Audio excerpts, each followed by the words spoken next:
Ici Radio-Canada.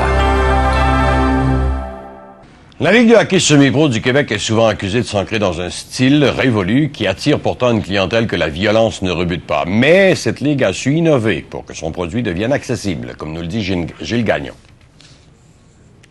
Notre mission, c'est d'attacher chacune des régions du Québec ensemble, de sortir le Québec de son hibernation. Le Québec peut même hiberner s'il le veut et suivre les activités de la Ligue semi-pro. Sur Internet, grâce au site Scorekeeper créé par Martin Côté.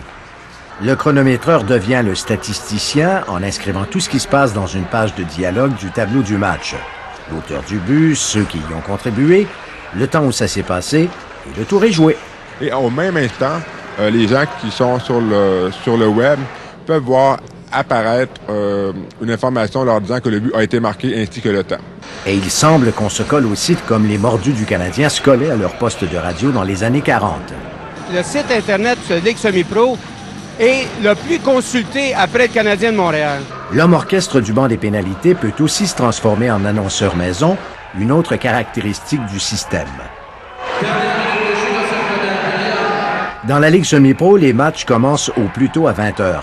Le site règle donc une partie du problème pour la communication des résultats aux médias, dont l'heure de tombée est de plus en plus hâtive. Tout ce travail que Martin Côté a fait avec son logiciel qui nous permet d'être en temps réel dans la boîte du marqueur. On est en temps réel avec tous les médias, avec la presse canadienne, partout. Scorekeeper n'est pas l'exclusivité de cette ligue. Des associations de loisirs y ont déjà adhéré. Des tournois de hockey amateurs l'utilisent ponctuellement au grand plaisir des parents qui peuvent mieux planifier les déplacements que complique la possibilité de jouer 2 ou même 3 fois le même jour. Gilles Gagnon, Radio-Canada, Montréal. Ici Radio-Canada.